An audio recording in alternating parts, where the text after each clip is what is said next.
Well, hello, my name is Jaison Davis. I will be telling you about ancient Kemet and like how it went down over there. Uh, it took me a long time to figure out what was going on, like how to find information on this stuff because the facts about this stuff is so old and there's a lot of stuff that's myth and not fact. So it took me a long time to do this. But the French Egyptologist Jean Champollion was the first to decode the Medu Neter alphabet in 1822. And after he decoded it, he came up, well, he said this after he quoted, he said the Egyptians thought like 100-foot men, but the Europeans were like Lilliputians or something, or little people, meaning that the knowledge of the Egyptians back then was like amazing, and the Egyptians were like blind people, like they didn't really know what was going on. Like you trying to just go play golf, like off grid, like it's not gonna happen. But today I want to inform you about the origin, religion, and gods of ancient Kemet. The ancient Kemetic tutorial civilizations and the knowledge, all of that they shared with the Europeans so they can have a civilized situation like theirs, because they did go there and see that they had the first structured civilization, like everything was in order. Now to my first point, Egypt, the meaning of Egypt is black in the Greek term, and they named it back then Kemet, and Kemet means the black land over there, like because they was the first black people to be over there. And the Egyptians and Ethiopians, they got their names from like the way the sun is. Like an Ethiopian, their skin color is like my skin color, but no, I'm not Ethiopian. But it's like the sun, when the sun hit their skin, it causes like a tan to come on. Like some black people have sunscreen already in their skin, so like that's why black people don't get sunburned, like because of the pigment or the coloring and stuff. Like that's a whole other situation. But the Egyptians in the Bible, they were Negroids, and Negroids, you see the key word Negro, and that means black, and it's in all other languages too. Negro means black and stuff. The Arabs invaded Egypt in the 7th century, but the Bible says they did it in 4000 BC. So like that's why this whole situation was so hard to get information about, because there's so many numbers and information that's been processed, but it's not true, so it's hard doing this. But the Arabs have no connection to Egypt at all. So like when you go over there, you see the Arab people, that's not their original homeland, because like I said, they evaded it, like and the Europeans invaded everything too. Just like the Europeans have no connection to America, because Europeans came over here from another country and they adopted this new land and tried to make it theirs. And they used the knowledge of the ancient Kemetic people to bring it over here to start their civilization, because they couldn't do it in Europe because their people already knew what was going on. Okay. Now on to the religion of the ancient Kemetic people. They believed in monotheism and polytheistic. Mono is like one God, and poly is like plural for like many gods.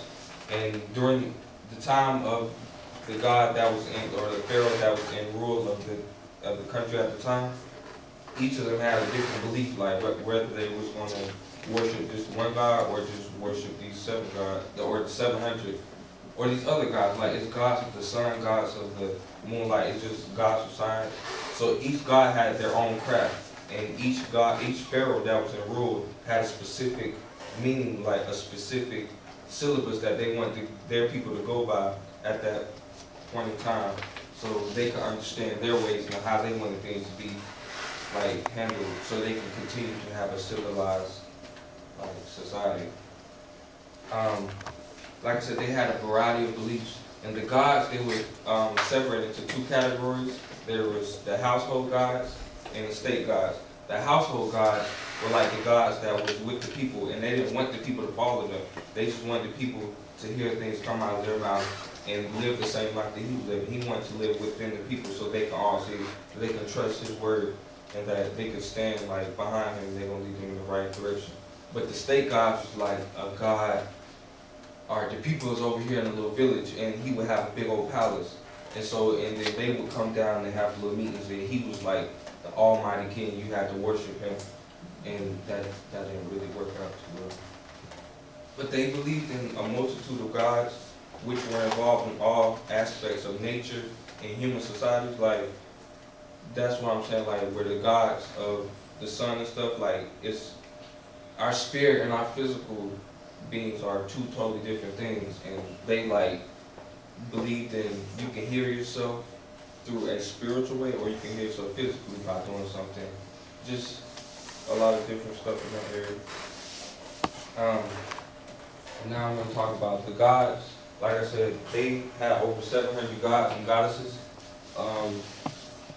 The gods and the goddesses, like, they were picked due to, like, when they had, you know, the grown folks and they had their kids, they just passed down their authority to their kids based on who had the proper knowledge and who understood the society like they wanted them to, or who had, like, a clear thought in their head, like they was at peace with themselves and they understood what was going on, and they had a vision in life, and they envisioned how they want their people to be, and they felt like they could let the people live how he is living, or he or she is living in their way, and conduct like a society in their way. So that's how, like, the gods were chosen, depending on how the son or daughter of the king or queen, like, was brought up, and how they understood things that was passed down from time to time through the storytellers.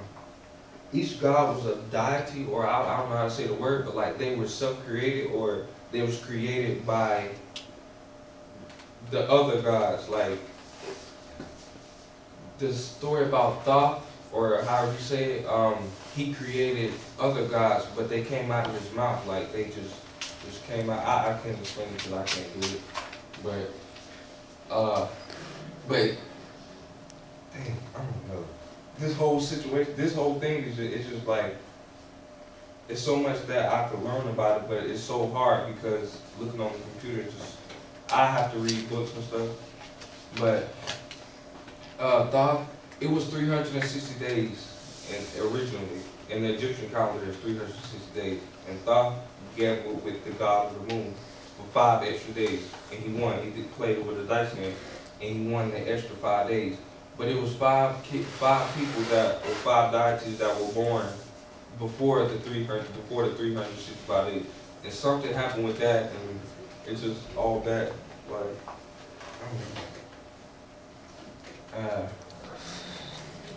yeah, that was just a little something about the gods and stuff. Like, it's more that I can get into, but I just need more time. But that concludes my speech, you guys. And today I informed you about the origin, the religion, and the gods of ancient Kemet.